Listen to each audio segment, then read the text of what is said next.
Beloved, we stand at the threshold of a moment that carries the weight of mystery. December 13th, 2025 is not simply a date on the calendar, it is a call, a marker, a turning point in a spiritual drama that has been unfolding since ancient time. For the people of God, nothing happens by coincidence. Patterns, appointed times, and divine intersections weave through history like threads of a tapestry. And just as in ages past, there come moments when heaven presses upon the earth, when the unseen becomes undeniable. December 13th, 2025 is such a moment. The day of the set-apart ones, the ones who have remained steadfast, those who have refused to bow to the idols of the age will find themselves awakened, not by earthly alarms, but by a stirring in the spirit. On this day, the veil will feel thinner, the air heavier with meaning. Those who walk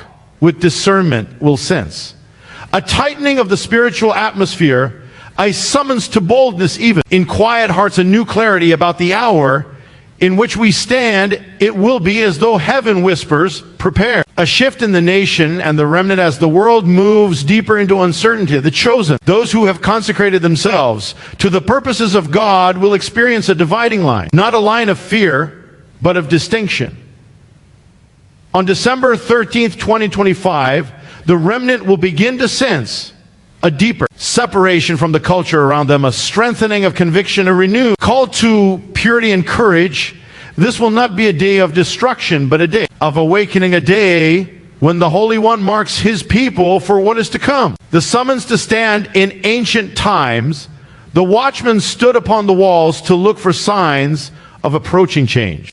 So it shall be again. The chosen will feel compelled to rise. Rise in prayer, rise in truth, rise in righteousness, rise in unwavering devotion. The pressures of the world will increase, but so will the anointing upon those who refuse compromise. What will happen? Not an outward calamity, but an inward commissioning. Not a collapse, but a calling. Not fear, but alignment. On December 13th, 2025, hearts will be stirred, boundaries will be drawn, purpose will be sharpened. The remnant will sense that they have crossed a threshold. The chosen will know that they have entered a new season one in which the living God will move through them with greater urgency, authority, and clarity. The message for the chosen: prepare your heart, guard your walk, stand firm.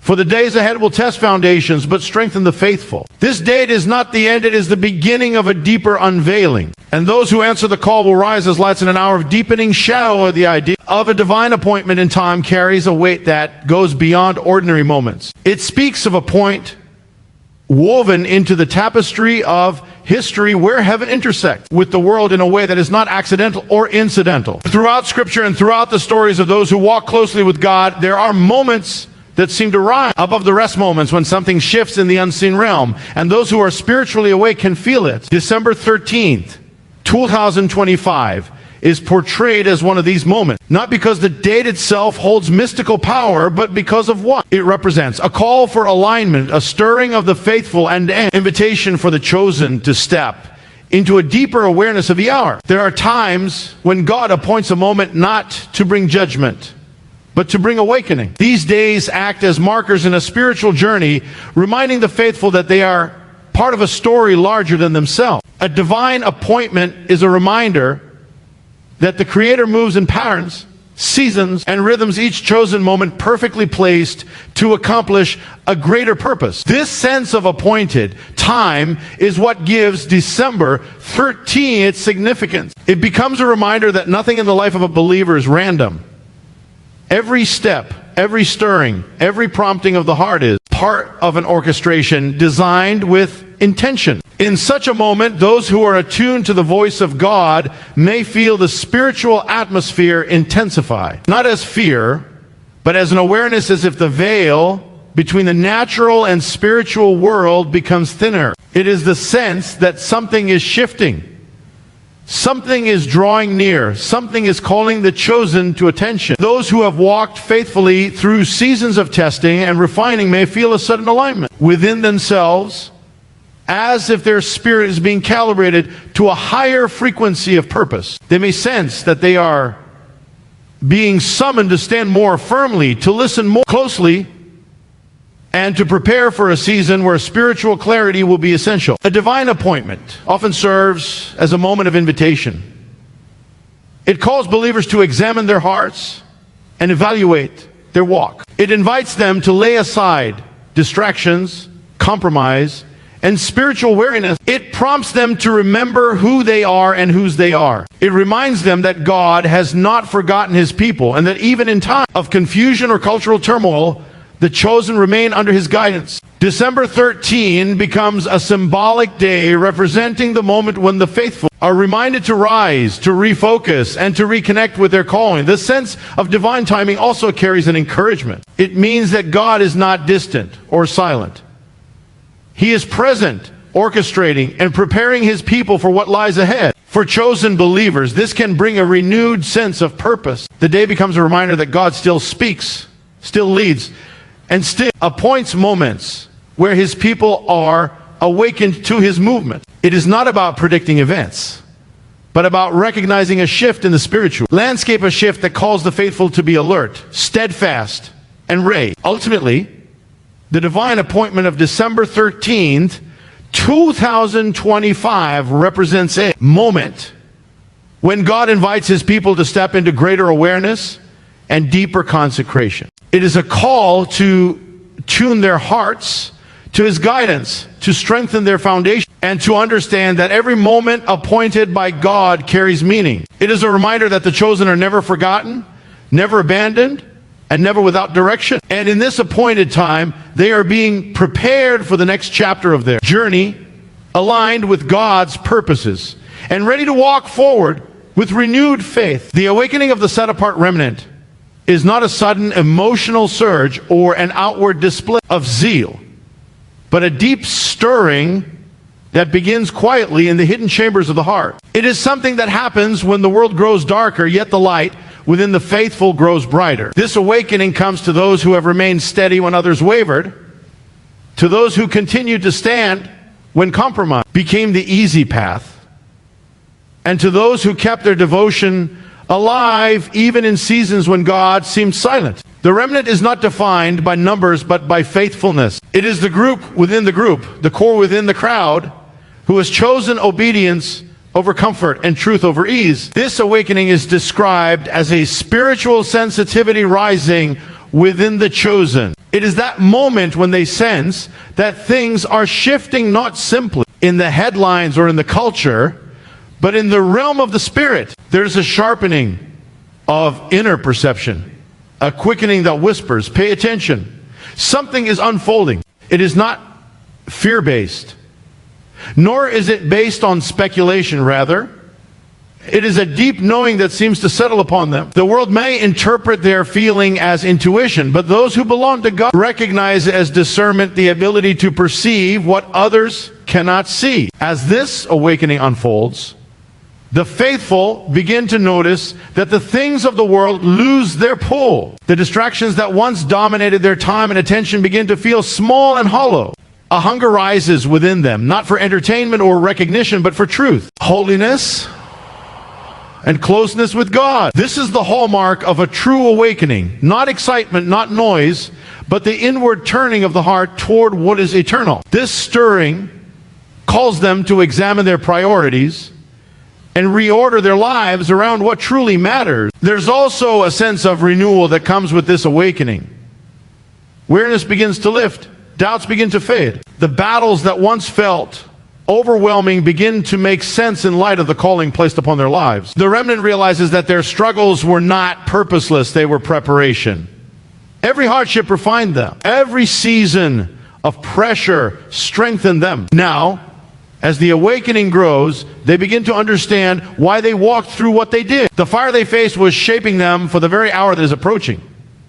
This stirring also brings unity among the faithful. The remnant may be scattered across nations, families, and churches, but the awakening causes them to sense the same call in their spirits. They recognize others who are awakening as well, not by outward signs, but by the depth in their eyes and the conviction in their hearts. This unity is not organizational, It is spiritual. It is the quiet recognition that they are part of something larger than themselves, something orchestrated by the hand of God. As the awakening intensifies, boldness begins to rise. Not the loud kind that seeks attention, but the steady, immovable strength that comes from being anchored in truth. The chosen find themselves less affected by the pressure of society. They speak with more clarity. They walk with more certainty. They become aware that their lives carry purpose and that the time to stand with conviction has come. In the end, the awakening of the set-apart remnant is about readiness. It is about hearts being tuned to the voice of God, minds being sharpened for spiritual discernment, and lives being aligned with divine purpose. It is the preparation of a people who will not be shaken by what is coming because they have already been awakened within. This inner rising is the sign that the remnant is stepping into its calling and that the time of distinction has arrived. The idea of a mark of distinction is not about outward labels or visible signs, but about an inward separation that becomes unmistakably clear in the lives of those who belong to God. This separation is not forced, nor is it something the remnant tries to create. Rather, it emerges naturally as the spiritual climate of the world changes. As the culture drifts further from truth, the chosen, those who walk in faith, purity, and obedience begin to stand out simply by living according to a different standard. It is the same principle seen throughout history. When darkness increases, even a small light becomes impossible to ignore. The chosen become noticeable, not because they seek attention, but because they refuse to conform. As the spiritual atmosphere intensifies, a line begins to form. This line is not drawn by human hands, but by the contrast between the values of the world and the values of the kingdom. The chosen feel themselves being pulled away from the systems, ideologies, and pressures that once tried to define them. They may still live among the crowds, work in ordinary places, interact in the world, but everything inside them begins to shift.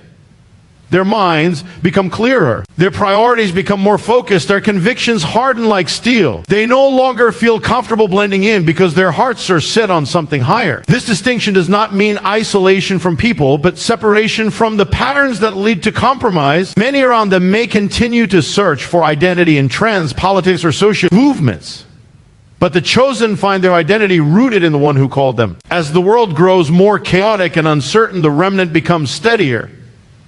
Where others panic, they find peace. Where others bend under pressure, they stand firm.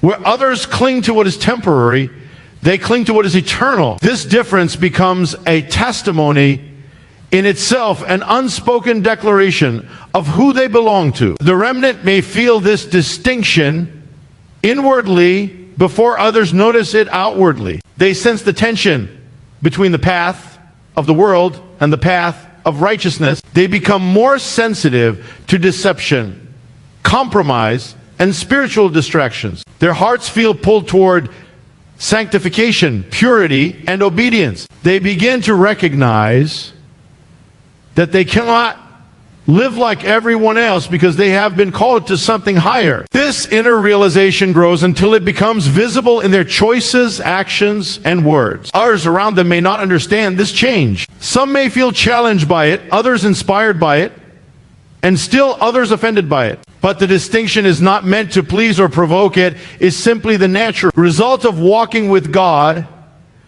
in a time when many are drifting from Him. The remnant will often find themselves misunderstood, yet they will also carry an unshakable peace that reassures them they are exactly where they are meant to be. This separation also serves a purpose. It prepares the chosen to withstand the changing climate of culture and morality. When pressures rise, pressures to conform, to compromise, to remain silent, the remnant will have already been strengthened from within. Their distinction becomes their shield. Their convictions become their anchor. Their loyalty to truth becomes their North Star. They are separated not to be isolated, but to be preserved, equipped, and empowered. Ultimately, the mark of distinction is about identity and calling. It is the visible expression of an invisible work. It is the sign that the chosen have aligned themselves with a different kingdom, one not shaped by earthly shadows, but by eternal light. And as the days grow more turbulent, this distinction will not fade, it will become more defined, more purposeful, and more essential. The call to rise in strength is not a loud command echoing from the sky, but a quiet, unmistakable summons within the depths of the soul. It is the kind of call that does not shout, yet cannot be ignored, a pull that awakens the chosen from spiritual slumber and urges them to stand with new resolve. This rising is not for the sake of pride or display, but for the sake of purpose. It comes when the pressures of the world increase, when uncertainty grows thicker, and when truth becomes harder to distinguish in the noise of the age. In such a moment, the chosen feel compelled to rise, not because they seek to be heroes, but because they know they are being prepared for something greater. Strength, in this sense, is not physical power or outward dominance. It is the inner fortitude that develops from walking with God through trials, disappointments, and seasons of refinement. Those who rise in strength do so because they have been forged in the fires of hardship. They carry the memory of past battles, and those memories remind them that they were not defeated. Every struggle taught them endurance.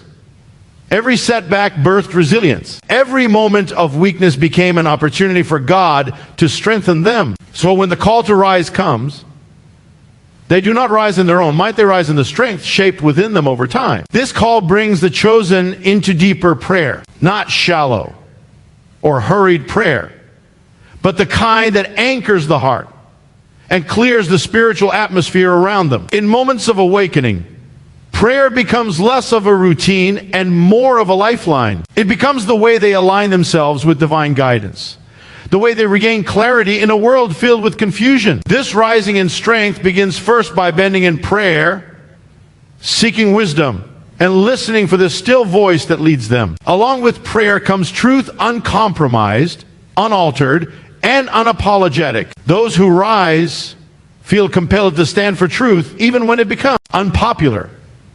They sense that silence in the face of falsehood is not neutrality but surrender. And so they rise not with anger but with clarity. They speak with grace but also with conviction. They refuse to rewrite truth to fit the comfort of the moment because they understand that truth is not a shifting concept but a foundation. Their rising becomes a witness to others who feel pressured to conform, reminding them that courage is contagious. Rising in strength also involves walking in righteousness, not out of legalism, but out of love. The chosen sense that compromise in this hour is costly. They become more intentional about the choices they make, the influences they allow into their lives, and the paths they walk. Holiness becomes not a burden but a shield. Integrity becomes not a rule but a refuge. They rise by living differently, not in arrogance but in devotion, knowing that righteousness aligns them with the purposes of God. Another part of this rising is unwavering devotion. The chosen understand that devotion is not measured by emotion, but by faithfulness. It is the daily choosing of God over distraction, truth over comfort, and purpose over passivity. Their devotion grows deeper because they realize the times require it.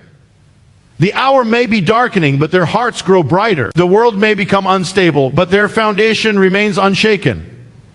In the end, rising in strength is about readiness. It is about being spiritually awake, mentally steady, and emotionally grounded when others are shaken. It is about becoming a beacon in uncertain times, not through force, but through faith. The chosen rise because they are called, prepared, and aligned.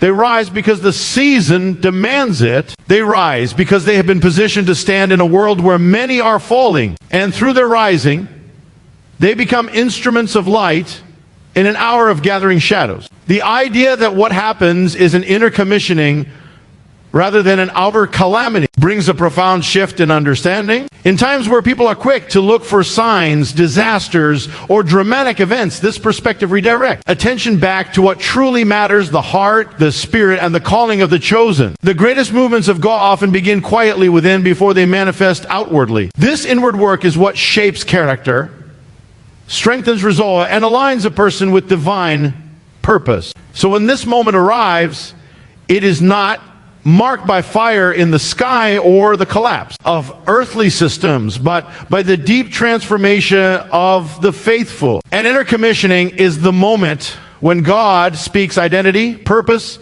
and direction into the soul of the believer. It is a personal awakening that cannot be forced by circumstances or influenced by external pressures. It is something God Himself initiates. It is when the chosen sense with clarity that they have stepped into a new phase, not because the world has changed around them, but because something has changed within them.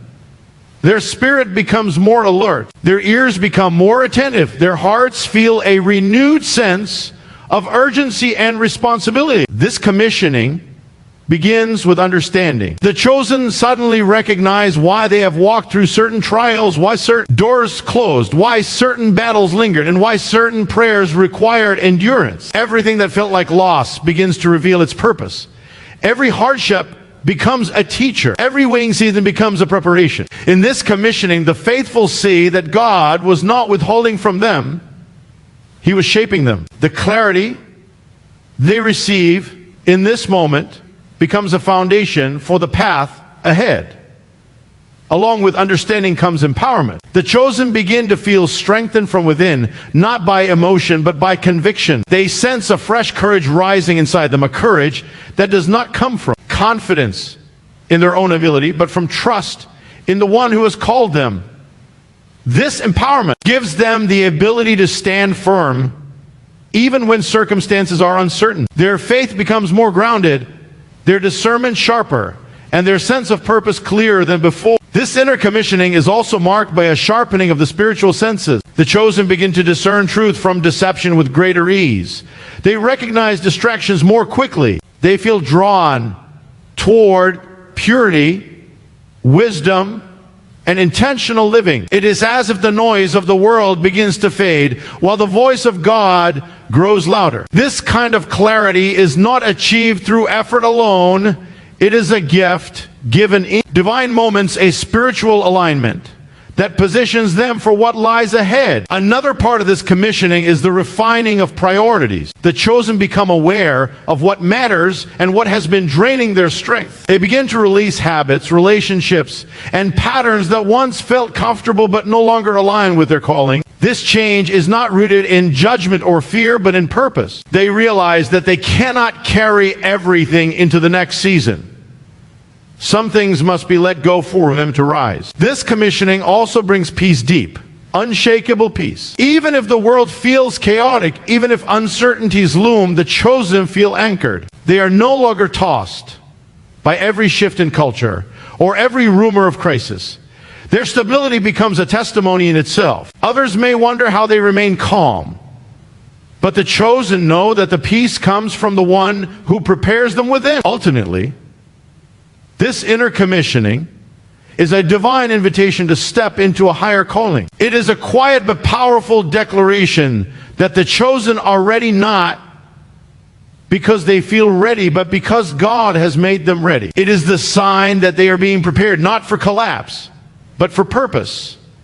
Not for fear, but for courage. Not for hiding, but for shining. And though the world may not recognize this moment, the chosen will feel it unmistakably, the awakening of their true selves, the strengthening of their spirits, and the beginning of a new chapter written not by circumstances, but by the hand of God. The beginning of a new season does not always announce itself with loud signs or dramatic changes. More often, it begins with a shift inside the heart, a quiet realization that something is unfolding, that the journey is entering a deeper phase. For the chosen, this new season is not about external circumstances transforming instantly, but about stepping into a fresh spiritual reality, a moment when everything begins to take on new meaning. December 13, in this prophetic sense, symbolizes the threshold of that transformation. It marks the moment when those who have been faithful awaken to the truth of the path. Ahead requires a different posture, a renewed strength,